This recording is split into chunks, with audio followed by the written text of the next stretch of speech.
CR. All the hooping and hollering made Snoop sound real stupid and left a sour taste with everybody from New York. After Death Row was done, Mobb Deep and Wu-Tang hit the stage to present an award. When we went back to our seats, Suge Knight, the co-founder and CEO of Death Row Records, came out in a tight red shirt and tight-ass pants with his ass crack hanging out the back. He started dissing Puffy, talking about how he dancing on his artist videos and how niggas should come to Death Row. To all you artists out there who don't want to be on the label where the executive producers all up in the videos, all up on the records, dancing, Suge shouted, "You come to Death Row." After Suge's little hatred speech, Biggie took the stage to perform and won the award for Best New Artist. The new year passed. During the summer of 1996, sitting in my grandmother's house, I drew an idea for a pendant to go with my chain and brought it over to my man Manny in Midtown Manhattan's Diamond District. He did custom work for rappers way before Jacob, David, and all those other guys. Manny loved my drawing, a miniature Mac 10, about 6 inches long and 1.5 inches thick, all solid gold. "Make it so I could take the clip in and out," I requested. He charged me $5,000, and it was the illest piece ever made in the history of rap jewelry. The only pendants that could compete with mine before or after were Run DMC's miniature gold Adidas sneaker, the first sneaker pendant, Ghostface's giant Versace head, the biggest pendant ever made, Big Pun's giant tombstone, the heaviest chain and pendant ever made, my platinum and Marquise Diamond Infamous Records piece, the first pendant made with Marquise diamonds and the first 40-inch long chain, Nas's giant platinum QB piece, and 50 Cent's spinning platinum G-Unit, the first pendant that could spin. Jewelry was a bad habit and a competition as far as I was concerned. If you couldn't compete, then put your chain in your shirt when you come around me, 'cause I make your little bullshit look stupid. Some people hook up their car. Some people were heavy in the designer clothing. My thing was my 16 bars and my jewelry. Towards the tail end of the summer, we chilled in Queensbridge, taking a break from all the touring and recording. Havoc and his crew loved basketball, NBA and college. They were real serious about it. Every day, they'd play for money on the court in front of Hav's building. They all played on school teams when they were younger. Ty Nitty and Twin Gambino were the best. In the Honeycomb hideout, I sit on the couch while they were all excited and I didn't even know what the hell they were screaming for. They tried explaining the game, but I just wasn't into it. When they played on Hav's block, I'd sit on the bench and try to learn the rules. I never got into any sports because when I overworked my body, it triggered my sickle cell pain. One of Havoc's close friends from Queensbridge, Ron Artest, played for the St. John's University team. Anytime his games was on TV, we made an event out of it and hit the Honeycomb with a bunch of weed, liquor, and beer. Ron was real good, and everyone was hyped that he was going to be in the NBA soon. In autumn 1996, almost half the 12th Street crew went down to North Carolina to get out of New York for a few months. Most niggas went down south to hustle, but Havoc, Twin, Gotti, Godfather, Nitty, and I were there for a vacation and to get our driver's licenses for the first time. We couldn't get them in New York because of our driving records. The DMV computers weren't connected back then, so my New York record didn't show up in North Carolina, and the test was way easier down there. We got them in one day. Down south, they got something you won't find in New York: Southern hospitality. Girls moved us into their homes, cooked for us, let us drive their cars, and a whole lot more. Mobb Deep was real popular in the South, so we had it extra easy. We loved the Dirty South. Havoc's homie Star from Queensbridge, the one who paid for the studio time for our demo, had moved down to North Carolina and was doing well for himself. He had the streets on smash and opened up a few strip clubs and nightclubs in Fayetteville and Greensboro. Havoc, Rondu, the twins, Godfather, Nitty, Gotti, and I were all living in a small 2-story shack on Juniper Street by Duke University in Durham. Star paid for us to perform at one of his spots in Fayetteville. It was packed. After the show, we were so drunk that Twin Gambino and I fell asleep in the spot. When I woke up in the morning, Twin Gambino and I were laying on the carpet in Star's office in the studio. Where's everybody? I was disoriented. Why am I on the floor? We were locked in the club with no way out. Yo, Twin, wake up, I said. Where's everybody at? He didn't know either. Neither of us had a cell phone, so we just had to wait. Luckily, the club was huge and had pool tables, video games, and a kitchen with a freezer full with French fries and chicken, so we fried up some food.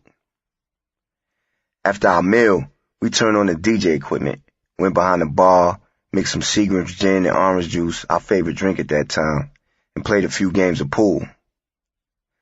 5 to 6 hours later, Star, Havoc, and the rest of the crew came back for us.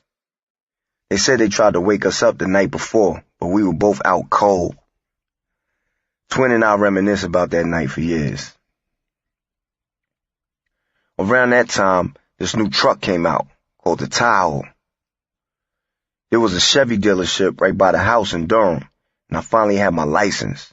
It was time to buy my first brand new car. Gotti and I went to the dealership, and right away we saw a black Tahoe with gray leather seats that we liked. This badass saleswoman worked there, brown skin, real pretty, with a big Dirty South fatty. You know, we went straight to her. She took us for a test drive, and after 2 minutes, it was sold.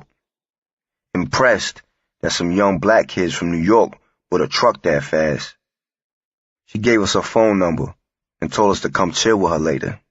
We did. My man Dude was making scrambled eggs for breakfast the next morning when Snoop and the Dog Pound's New York, New York video came on TV. These niggas was in the video, stomping all through New York's landscape and kicking over our buildings. Rondu, Gotti, and I immediately looked at each other and said, these niggas is trying to play us. First Snoop was flipping at the Source Awards, and now this? It was time to get back home. Right before Christmas, we made the 10-hour drive back to New York. Havoc bought a green Chevy Blazer from the same spot I bought my new Tahoe. We drove back to back. We had been in North Carolina for 3 months, the longest Havoc and I ever spent away from the recording studio. We immediately got started on our next album. The first song we made, LALA, featured Capone and Noriega, and was aimed at Snoop and the Dog Pound. Marley Marl made the beat, and we shot the video a week after we recorded it. We blocked out a few months at Access Recording Studios in Manhattan, next to the famed nightclub, Studio 54, and stayed there 24/7 making a new album. After The Infamous had so much success, Havoc always let me choose the names for our albums. I'll leave that up to you, P, he said when I asked for his input. You good at the album title shit. I came up with a good, strong name, Hell on Earth. While we were recording at Access, DJ Premier and Little Dap and the Nutcracker from Group Home started hanging out at the studio a lot, smoking blunts with us while we worked on our music. Lil Dap was laid back, and Nutcracker was literally a nut. Our engineer, Mario, didn't like us smoking cigarettes in the control room. He'd get pissed off and scream, "Would you guys please take the smoke outside?" Mario was a good engineer, So there'd be like 10 of us smoking Newports on the balcony. A big pair of binoculars on the balcony brought us directly into the high-rise apartment windows all around us. We saw naked women, couples fighting, people having threesomes, all kinds of stuff. The studio management complained to Mario and Steve Rifkin at Loud because we left cigarette butts and Philly blunt guts all over the floor and spilled beer and liquor everywhere. We tried to clean up our act so we can complete our album. After pulling a late session one night, Havoc, the Twins, Little Dap, Nutcracker, Ty Nitty, Gotti, and I left the studio around 3 a.m. Havoc and I were the last two to come down to the lobby, and when we got off the elevator, we saw Nutcracker sitting Indian style on the lobby floor, clutching the studio bathroom air freshener can in his hands.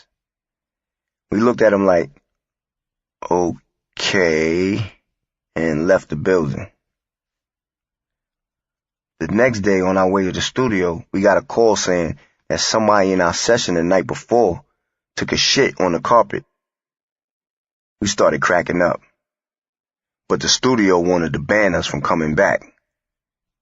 The only person who seemed capable of taking a shit on the carpet was Nutcracker, but we never found out for sure. Lil Dap and Nutcracker were our homeboys, though. We got love for them, whether Nutcracker did or didn't leave a pile of shit on the studio carpet.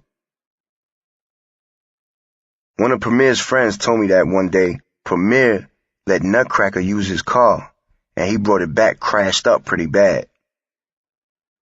Nutcracker didn't mean to crash it, but when he had to face Primo and show him the crashed car, it hurt him so much that he pulled out a 9mm and shot himself in the foot to show Premier how sorry he was. That incident happened in the hometown of Group Home and DJ Premier, Brooklyn, just in case you were wondering. Yeah, Nutcracker was bugged out. L.A. quickly started getting airplay across the country. The press turned a rap battle between the Dog Pound and Mobb Deep into an all-out coastal war with the East and the West. Tupac had just signed with Death Row, and when he heard L.A., he decided it was time to prove his loyalty to his new camp. Pac put out a song called Hit 'Em Up, going at Mobb Deep, Biggie, Nas, and Jay-Z. Somebody in QB played it for us on a little boombox outside. Yo, Pac is dissing y'all, son. It was cool, but he couldn't fuck with us. Why the fuck is Pac coming at us? It took me a minute to figure out why he was dissing us. Then it came to me that he just signed to Death Row and Snoop was his label mate. So Pac decided to take it upon himself to jump into the drama. That night, we went straight to the studio and recorded Drop a Gem on him, going right back at Tupac. My rebellion, retaliate, I had a whole New York state aiming at your face. Got 100 strong-arm niggas ready to rock your shit. Clocks tick, your days are numbered in low digits. You look suspicious. Suspect niggas is bitches. You chopped up, grade A meat, something delicious. We were the only ones to make a comeback song. Biggie made his little jokes about his wife Faith Evans having 2 Pacs, but that wasn't a war song. And Nas and Jay-Z, well, I guess they just decided to fall back. Jay-Z wasn't even popular yet. He had only one single out with Foxy Brown called Ain't No Nigga. It was weird that Pac targeted him too. There was tremendous tension in the air. All of Queensbridge was ready to ride with us, and I'm sure Pac had plenty of soldiers ready to kill for him. We talked about it on the benches on the block every day. It would have been a mess if we ever crossed paths. Pac bumping into Nas at the MTV Awards was nothing compared to running into us. Nas was like the older wise man. Mobb Deep were the little niggas you can't control. There wouldn't have been any talking. Tupac started doing interviews displaying his hatred towards us. In one of his interviews, Pac spoke about the time him and his crew bumped into Mobb Deep in Atlanta and how they had us scared. When I heard that interview, I didn't know what Pac was talking about.